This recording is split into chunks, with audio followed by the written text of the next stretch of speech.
উনি উনার কবরে এখনো জীবিত অবস্থায় আছেন, হায়াতুন নবী। তবে আমরা এখন যেরকম জীবিত এরকম নয়, বারজাকি জগতের জীবিত। তিনি ইন্তেকাল করেছেন, মৃত্যুবরণ করেছেন, নিঃসন্দেহে তিনি বারজাকি জগতে চলে গিয়েছেন, কিন্তু সেই জগতে তিনি জীবিত।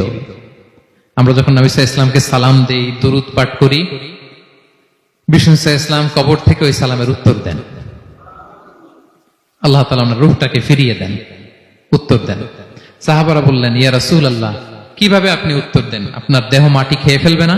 রাসূল সাল্লাল্লাহু আলাইহি ওয়াসাল্লাম বললেন, ইন্নাল্লাহ তাবারাকা ওয়া তাআলা হারামা আলাল আরদি আজসাদাল আম্বিয়া। আল্লাহ তাআলা নবীদের দেহকে নষ্ট করা মাটির জন্য হারাম করে দিয়েছেন। কোন মাটি কোন নবীর দেহকে টাচ করতে পারে না, নষ্ট করতে পারে না। নবীরা কবরে জীবিত, সেখানে সালাত আদায় করে, তাদেরকে স্পেশাল রিজিক দেয়া হয়। এটাকেই বলা হয় হায়াতুন নবী, তিনি বারজাকি জগতে জীবিত।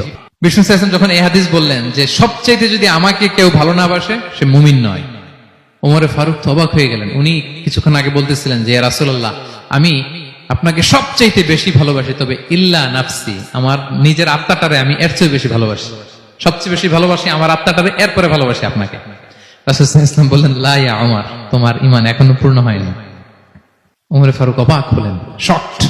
তিনি বললেন, এতে যদি আমার ঈমানই পূর্ণ না হয়, যার কারণে আমি আখিরাত চিনলাম, জান্নাত চিনলাম, আল্লাহর পরিচয় পেলাম, তিনি তো আমার কাছে সবচেয়ে বেশি প্রিয়। মুহূর্তেই তিনি দ্ব্যর্থহীন কণ্ঠে ঘোষণা করলেন যে ইয়া রাসূলুল্লাহ, ঠিক এই মুহূর্ত থেকে দুনিয়ার সবকিছু, এমনকি আমার নিজের জানের চাইতেও, আত্মার চাইতেও আমি আপনাকে বেশি ভালোবাসি। বিশ্বনবী বললেন, সহিহ বুখারীর বর্ণনা, আল আন ইয়া ওমর, ওমর এখন কামুলা ঈমানু, এই মাত্র তোমার ঈমানটা পরিপূর্ণ হয়েছে। এবং আল্লাহর ভালোবাসা যদি আমরা পেতে চাই, আল্লাহ বলেন ফাত্তাবিউনি ইউহিব্বুকুমুল্লাহ, যদি আল্লাহর ভালোবাসা চাও নবী সাল্লাল্লাহু আলাইহি ওয়াসাল্লামের অনুসরণ করো, এটা আবশ্যক, করতেই হবে।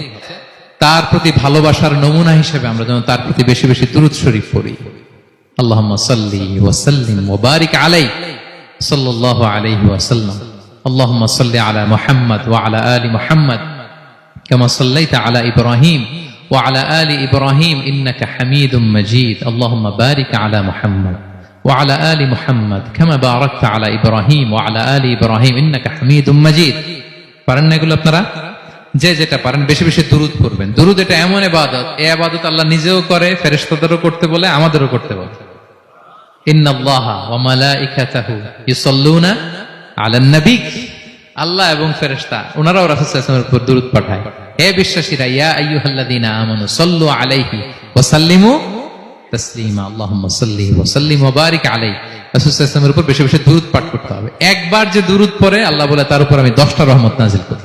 বিশেষ করে জুমার দিনে রাসূল সাল্লাল্লাহু আলাইহি ওয়াসাল্লামের প্রতি আমরা যেন বেশি বেশি দুরূদ পড়ি। কোন দিনে মনে থাকবে? জুমার দিনে এক সুন্নাত হচ্ছে সূরা কাহাফ তেলাওয়াত করা, আর একটা সুন্নাত হচ্ছে বেশি বেশি বিষ্ণু সাল্লাল্লাহু আলাইহি ওয়াসাল্লামের উপর কি পড়া? দুরূদ পাঠ করা। মনে থাকবে তো? আওয়াজ করে বলুন।